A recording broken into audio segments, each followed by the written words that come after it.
First question I want to ask is, how do you differentiate calling and career? A very good question, because it can be confusing at times, depending on what your career is. It can be confusing. Because, first of all, we have to know that there are certain people whose career is their calling. Hmm.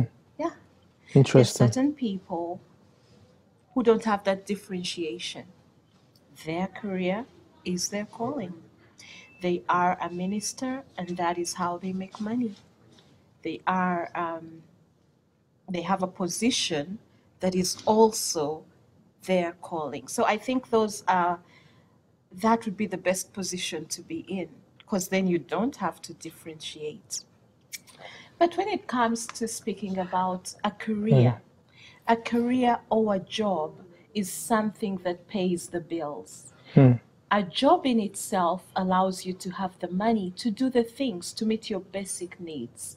You go, you do the job, you're given a paycheck. That is a job. A career just takes a job to another level in that it allows an opportunity for growth and advancement. Okay. But the end goal is still to be able to meet the needs in your life.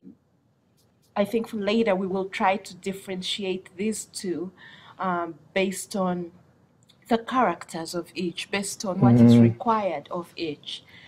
But when we go to a calling, just like you said, there is that general calling for every Christian in Matthew 28, where it speaks of go out into the world and preach the good news to the ends of the earth. That is a calling that every Christian has to take upon themselves, because that is what our Lord Jesus Christ has commanded us to do.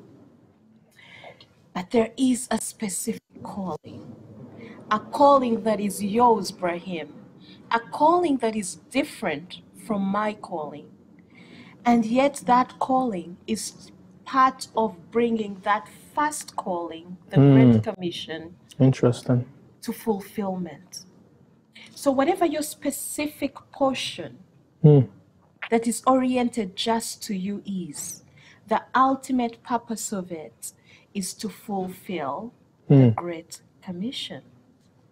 And just like you said, it involves your spiritual gifts, right? And Brahim, your spiritual gifts are going to be different from mine, right? Absolutely. So when we speak about our calling, there are some gifts such as Romans 12, 6 to 8.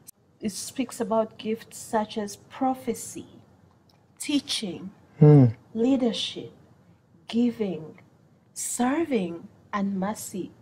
These are spiritual gifts that are specifically oriented to the calling that God has for you in your life.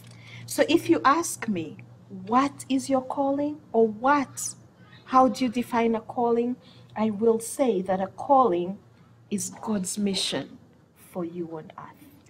So the combination of the desire in our hearts, the natural abilities that we have, and the skills and training, what equips us to be able to carry out our careers.